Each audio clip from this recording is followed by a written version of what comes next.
Hello അസ്സാം വലൈക്കും.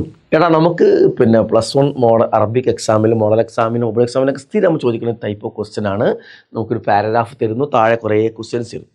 Easy ആയിക്കൊണ്ട് ഈ പാരഗ്രാഫിനൊന്നും മീനിങ് മനസ്സിലായില്ലെങ്കിലും എങ്ങനെ ആൻസർ കണ്ടെത്താം എന്നുള്ളതാണ് നമ്മൾ പറയാൻ പോകുന്നത്. അതല്ല, ഈ മീനിങ് അറിയുന്ന കുട്ടിക്കും ഈസി ആയിട്ട് എങ്ങനെ ആൻസറിലേക്ക് പെട്ടെന്ന് എത്താൻ പറ്റും, സമയം ലാഭിക്കുക എന്നുള്ളതൊക്കെയാണ് നമുക്കിത് മനസ്സിലാക്കാൻ പോകുന്നത്. ഓക്കെ, ഒരു പാരഗ്രാഫ് കൊടുത്തിരിക്കുന്നു, താഴെ ഒരു 5 ചോദ്യങ്ങൾ കൊടുത്തിരിക്കുന്നു അല്ലേ. അപ്പോൾ നമ്മൾ എന്ത് ചെയ്യണം, ഇങ്ങനെ ചോദ്യങ്ങൾ കൊടുക്കുമ്പോൾ എപ്പോഴും ശ്രദ്ധിക്കേണ്ട ഒന്നാമത്തെ വാക്ക് അതിൽ ക്വസ്റ്റ്യൻ വേർഡ് ആയിരിക്കും കേട്ടോ.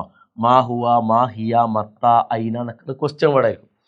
ഈ ക്വസ്റ്റ്യൻ വേർഡ് ഒഴിവാക്കിയിട്ട് ആ സെൻറ്റൻസിലെ ബാക്കിയുള്ള ഭാഗം ഏത് ഈ ഈ ക്വസ്റ്റ്യനിലെ ബാക്കിയുള്ള ഭാഗം ഏത് സെൻറ്റൻസിലാണോ വരുന്നത് നോക്കുക.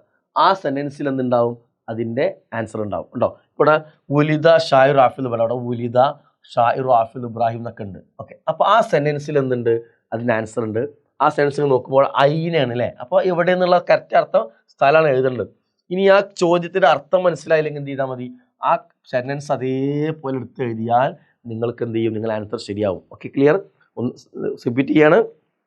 ഒരു പാരാഗ്രാഫ് തന്നു, ചോദ്യത്തിന് ഉത്തരം എഴുതാൻ പറഞ്ഞാൽ അതിന് ഉത്തരം കണ്ടത് ഏറ്റവും നല്ല മെത്തേഡ് എന്താണ്, ഈ ക്വസ്റ്റ്യൻ കൂടെ ഒഴിവാക്കി ബാക്കിയുള്ള ഭാഗം ഏറ്റവും സ്യൂട്ടബിൾ ആയിട്ട് ഏത് സെൻറ്റൻസ് മൊത്തം നോക്കണം കേട്ടോ. ചിലപ്പോൾ തുടക്കത്തിൽ കുറച്ചുണ്ടാവും, വേറെ അടിയിലാവും, വേറെ നല്ല അടിപൊളിയിലുണ്ടാവുക.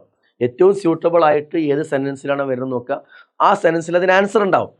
ആ ആൻസർ എന്ത് ചെയ്യുക, നല്ലോണം ആ പാരഗ്രാഫ് നോക്കിയിട്ട് ആൻസർ ആൻസർ മാത്രം എടുത്ത് എഴുതാം. ഈ ആൻസർ മനസ്സിലാക്കാൻ സെൻറ്റൻസ് എടുത്ത് എഴുതാം. ഓക്കെ, ഇനി ഇവിടെ മാ ഹുവ ലഖബ് ഹാഫിദ് ഇബ്രാഹിം, ലഖബ് എന്ന് അതിൽ വന്നിട്ടില്ലേ. അപ്പോൾ ഇങ്ങനെ നോക്കുമ്പോൾ എന്താണ് ലഖബ് ലുഖിബ.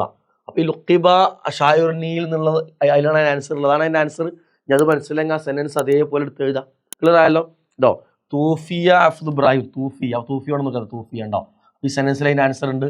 സോ ആ എന്ത് ചെയ്യണം, ആ സെൻറ്റൻസ് കറക്റ്റ് ആൻസർ ക്ലിയർ അല്ലെങ്കിൽ ആ സെൻറ്റൻസ് അതേപോലെ എടുത്ത് എഴുതാം. ഓക്കെ, ക്ലിയർ ആയല്ലോ. ഈ മെത്തേഡ് ഉപയോഗിക്കുക. ഇങ്ങനത്തെ ടൈപ്പ് ക്വസ്റ്റ്യൻ വന്ന് ഈസി ആയിട്ട് എന്ത് ചെയ്യുക, ആൻസർ എഴുതുക, മാർക്ക് സ്കോർ ചെയ്യുക. All the best. അസ്സലാമു അലൈക്കും.